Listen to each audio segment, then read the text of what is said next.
তো বাংলাদেশের নানা রাজনৈতিক ইস্যুতে কথা বলে থাকে ওয়াশিংটন। বিগত আওয়ামী লীগ সরকারের তৎপরতা নিয়ে প্রতিবেদন প্রকাশ করেছে মার্কিন পররাষ্ট্র দপ্তর, যেখানে শেখ হাসিনার নেতৃত্বাধীন আওয়ামী লীগ সরকার নিয়ে বেশ কিছু চাঞ্চল্যকর তথ্য দিয়েছে যুক্তরাষ্ট্র। আসসালামু আলাইকুম রহমতুল্লাহ। সুপ্রিয় দর্শক মণ্ডলী, আজকের ভিডিওটি আওয়ামী লীগ পন্থী যারা আছেন তারা একটু খুব গুরুত্বের সহকারে দেখবেন, আর যারা আওয়ামী লীগকে ঘৃণা করেন তারাও আজকের ভিডিওটি দেখবেন। অনেক ভয়ে ছিলাম, অনেক আতঙ্কে ছিলাম।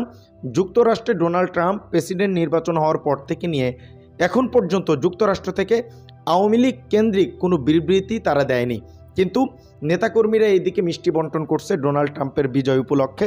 আপনারা সবাই জানেন এবার যুক্তরাষ্ট্রের দিকে তাকিয়েছিল শেখ হাসিনা, মোদিকে ব্যবহার করে একটা ট্রাম্প কার্ড খেলার চিন্তা ভাবনা করছিল, কিন্তু সেটাতে পরিপূর্ণ পানি ঢেলে দিছে। আজকের ভিডিওতে দেখতে পারবেন যুক্তরাষ্ট্র থেকে এমন কিছু ভয়ঙ্কর বার্তা এবং এমন কিছু হুঁশিয়ারি বার্তা তারা দিয়েছে আওয়ামী লীগ কেন্দ্রিক যারা স্বপ্ন দেখতেছিলেন অনেক কিছু করবেন। ইউনূসের খেলা বড় কঠিন। আজকের ভিডিওটি খুবই গুরুত্বপূর্ণ। পরিপূর্ণ ভিডিওটি দেখেই আপনার মূল্যবান মতামতটি কমেন্ট বক্সে জানাবেন। তার আগে চ্যানেলে যারা নতুন আসছেন দয়া করে চ্যানেলটি সাবস্ক্রাইব করে দেবেন। চলেন প্রতিবেদনটি একাধারে না টেনে দেখতে থাকি। বিশ্বের বিভিন্ন দেশের সন্ত্রাসী কার্যক্রম নিয়ে এবার বার্ষিক প্রতিবেদন প্রকাশ করেছে মার্কিন পররাষ্ট্র দপ্তর। বৃহস্পতিবার প্রকাশিত ওই প্রতিবেদনে উঠে এসেছে বাংলাদেশের সন্ত্রাসী কার্যক্রমও, যেখানে 2023 সালে শেখ হাসিনার নেতৃত্বাধীন আওয়ামী লীগ সরকারকে নিয়ে বেশ কিছু চাঞ্চল্যকর তথ্য দিয়েছে যুক্তরাষ্ট্র। কি সেই তথ্য জানাচ্ছেন শাহাদাত রিফাত। ছাত্র জনতার গণ আন্দোলনের মুখে শেখ হাসিনা সরকার পতনের পর থেকে আবারও আলোচনায় মার্কিন যুক্তরাষ্ট্র। বাংলাদেশ ইস্যুতে দেশটির ভূমিকা কি, এ নিয়ে রয়েছে নানা যুক্তিতর্ক। অতীতের মতো বাংলাদেশের নানা রাজনৈতিক ইস্যুতে কথা বলে থাকে ওয়াশিংটন। এবার বাংলাদেশে 2023 সালের সন্ত্রাসবাদ ও এর প্রতিরোধে বিগত আওয়ামী লীগ সরকারের তৎপরতা নিয়ে প্রতিবেদন প্রকাশ করেছে মার্কিন পররাষ্ট্র দপ্তর, যেখানে শেখ হাসিনার নেতৃত্বাধীন আওয়ামী লীগ সরকার নিয়ে বেশ কিছু চাঞ্চল্যকর তথ্য দিয়েছে যুক্তরাষ্ট্র।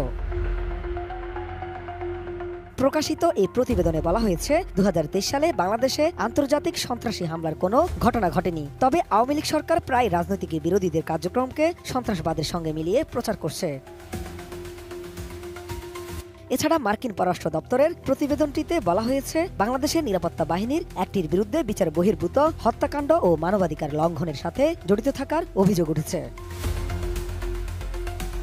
Country reports on terrorism 2023 Bangladesh শীর্ষক প্রতিবেদনটি গতকাল বৃহস্পতিবার মার্কিন পররাষ্ট্র দপ্তরের ওয়েবসাইটে প্রকাশ করা হয়। এতে আরও বলা হয়েছে বাংলাদেশে জঙ্গিবাদ দমনে বিশেষ করে Al Qaeda, Ansarullah Bangla team ও ইসলামিক স্টেটস IS সংশ্লিষ্ট নব্য জামাতুল মুজাহিদিন বাংলাদেশ বা জেএমবি দমনে কর্তৃপক্ষের তৎপরতা অব্যাহত রয়েছে। ডিজিটাল নিরাপত্তা আইন বাতিলের পর 2023 সালে সাইবার নিরাপত্তা আইন CSA নামে আগের আইনের কিছু ধারা ফিরিয়ে আনার বিষয়টিও উল্লেখ করা হয়েছে এই প্রতিবেদনে, যেখানে বলা হয়েছে এই আইনে পুলিশকে বাড়তি ক্ষমতা দেওয়া হয়েছে। মত প্রকাশের কারণে সরকার সমালোচক ও নাগরিক সমাজের প্রতিনিধিদের গ্রেফতারের ক্ষমতা পেয়েছে আইন শৃঙ্খলা রক্ষাকারী বাহিনী। মানবাধিকার লঙ্ঘনের অভিযোগে 2021 সালে র্যাবের উপর নিষেধাজ্ঞা দিয়েছিল যুক্তরাষ্ট্র। প্রতিবেদনে বলা হয়েছে 2023 সালে র্যাব সহ বাংলাদেশের আইন শৃঙ্খলা রক্ষাকারী বাহিনী 163 জনকে গ্রেফতার ও 55টি মামলা করেছে। প্রতিবেদনে বলা হয়েছে অভ্যন্তরীণ নিরাপত্তা জোরদার ও সন্ত্রাসবাদ মোকাবেলায় বাংলাদেশের কর্তৃপক্ষ যুক্তরাষ্ট্রের সঙ্গে মিলে কাজ করছে।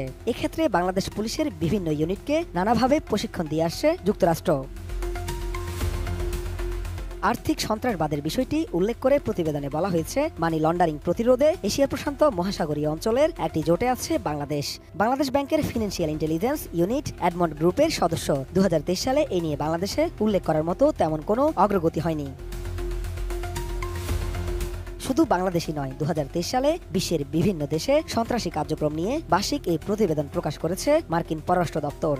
সম্মানিত দর্শক মণ্ডলী, ভিডিও চিত্রটি দেখছেন, এই পর্যন্ত যারা দেখছেন চলেন আরও একটু গুরুত্বপূর্ণ প্রতিবেদন আছে সেটাও একটু দেখে আসা যাক।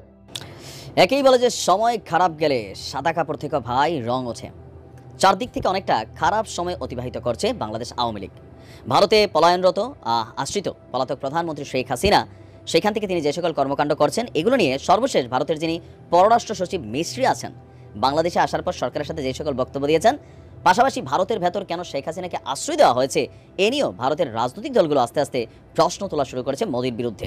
ইভেন ভারতের গণমাধ্যম, কিছু গণমাধ্যম কিন্তু এই প্রশ্ন করছে যে ভারত তাদের যে কি বলা হয় যে প্রজা বা কর্মচারী শেখ হাসিনাকে ভারতে নিয়ে রেখেছে, আবারও তারা পাঠাবে, যার কারণে ভারত এবং বাংলাদেশের মধ্যে জনগণ টু জনগণ সম্পর্ক হয়নি। এবং এটা নিয়ে আপনারা জানেন যে নানান ধরনের সিচুয়েশন গত 53 বছরে যা ঘটেনি তাই ঘটছে। এর মাঝখানে আগুনের মধ্যে ঘি ঢালছে এসব মার্কিন যুক্তরাষ্ট্র। শেখ হাসিনার সাথে পুরোনো ঝাল বলেন বা রেশারেশি বলেন, সময় মতো আরও এক ডোজ দিয়ে দিল। আজকে একটা প্রতিবেদন প্রকাশ করেছে। এই প্রতিবেদনটা নিঃসন্দেহে আওয়ামী লীগের জন্য খুবই ক্ষতিকর হয়ে দাঁড়িয়েছে। 2023 সালে আওয়ামী লীগ সরকার প্রায়ই রাজনৈতিক বিরোধীদের কার্যক্রমকে সন্ত্রাসবাদের সঙ্গে মিলিয়ে প্রচার করত। আর এই প্রতিবেদন প্রকাশ করেছে কে? মার্কিন পররাষ্ট্র দপ্তর। আপনি ভাবতে পারেন যে কোথায় গিয়ে আবার ঢিলটা মারছে। আপনার বিশ্বের বিভিন্ন দেশে 2023 সালে সন্ত্রাসী কার্যক্রম নিয়ে বার্ষিক একটা প্রতিবেদন প্রকাশ করেছে আমেরিকার পররাষ্ট্র দপ্তর। আর এই প্রতিবেদন প্রকাশের পর হুলস্থুল তোলপাড় চলছে। আমরা যদি দেখি, এই প্রতিবেদনে বলা হয়েছে 2023 সালে বাংলাদেশে আন্তর্জাতিক সন্ত্রাসী হামলার কোনো ঘটনা ঘটেনি। তবে আওয়ামী লীগ সরকার প্রায়ই তার মত বিরোধী যারা বা বিরোধী দলের যারা রাজনীতি করতেন সেই সকল রাজনৈতিক বিরোধীদেরকে যে কার্যক্রম ছিল, মিছিল, মিটিং বা সমাবেশ অথবা গোপনে সমাবেশ, এই সকল সমাবেশকে সন্ত্রাসবাদের সঙ্গে মিলিয়ে প্রচার করত। এছাড়া প্রতিবেদনে আরও উল্লেখ করা হয়েছে যে বাংলাদেশের বিভিন্ন নিরাপত্তা বাহিনীর একটা অংশের বিরুদ্ধে, আমরা জানি র্যাব আন্ডার কি বলা যায় স্যাংশন, মানে আমেরিকার স্যাংশন খাওয়া আছে। বলা হচ্ছে যে বিভিন্ন নিরাপত্তা বাহিনী, তার মানে শুধু র্যাব না, আরও যে আমাদের আইনশৃঙ্খলা বাহিনীগুলো আছে তারাও তাদের একটা অংশের বিরুদ্ধে বলা হচ্ছে যে একটা অংশ, ফুল টিম না, বিচার বহির্ভূত হত্যাকাণ্ড এবং মানবাধিকার লঙ্ঘনের ঘটনা ঘটেছে বা অভিযোগ রয়েছে। এই মুহূর্তে আমেরিকার এই স্টেটমেন্ট কোথাও না কোথাও আওয়ামী লীগের জন্য বড় ধরনের একটা ধাক্কা কিন্তু নিয়ে আসতে যাচ্ছে। আরও বলা হয়েছে আইনশৃঙ্খলা রক্ষাকারী বাহিনী অবশ্য জঙ্গিদের, বিশেষ করে আনসারুল্লাহ বাংলা টিম যারা আল কায়দার সহযোগী গোষ্ঠী এবং নব্য জেএমবি ISIS এর যারা সহযোগী গোষ্ঠী তাদের বিরুদ্ধে কঠোর অবস্থানে ছিল। তার মানে আওয়ামী লীগ সরকারের একটা জিনিসকে আবার তারা সার্টিফাই করছে যে জঙ্গিদের বিরুদ্ধে অভিযান, জঙ্গি দমনের যে অভিযান, যেটাকে আমাদের বাংলাদেশে এই মুহূর্তে বলা হচ্ছে যেগুলা নাটকীয়তা ছিল, এগুলা আওয়ামী লীগ সরকারের ম্যাটিকুলাস প্ল্যানের অংশবিশেষ ছিল বিরোধীদেরকে আপনার সাইজ করার জন্য। কিন্তু আমেরিকা বলছে যে না, এই অভিযানগুলো সত্যি। সুপ্রিয় দর্শক মণ্ডলী, ভিডিও চিত্রগুলো দেখছেন, মানে যুক্তরাষ্ট্রের উপরে ভরসা করে অনেকেই মানে চিন্তা করছিল যে বাংলাদেশকে আবার নতুন করে আওয়ামী লীগ একটা করবে, মানে দখল করবে, যুক্তরাষ্ট্র তাদের পক্ষেই কথা বলবে। বিষয়টা আসলে এইভাবে কাজ করে না, বোঝেন নাই?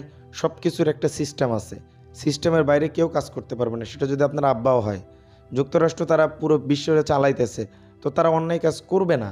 তারা জানে যে হাসিনা কি জিনিস, আর সে বাংলাদেশে কি করছে আর সামনেও কি করতে যাচ্ছে। মোদী সরকার মনে করছিল যে আমার বন্ধু উঠে গেছে, আমি একদম ফাড়ায় ফেলামো। বিষয়গুলো আসলে এভাবে কাজ করে না। প্রিয় দর্শক মণ্ডলী, আজকের এই দুইটা গুরুত্বপূর্ণ প্রতিবেদন আপনাদেরকে দেখালাম। আশা করছি আপনারা এখান থেকে অনেক অজানা কিছু জানছেন। আজকের ভিডিও ছিল এ পর্যন্তই। সত্য নিয়ে কাজ করি, সবসময় সত্য বলার চেষ্টা করব। আপনার পাশে থাকলে অবশ্যই ভালো কিছু করব। আজকের মতো বিদায় নিচ্ছি, দেখা হচ্ছে পরবর্তী অন্য কোনো ভিডিওতে। সে পর্যন্ত সকলেই ভালো থাকবেন, সুস্থ থাকবেন। আসসালামু আলাইকুম রহমতুল্লাহি ওয়া বারাকাতুহু।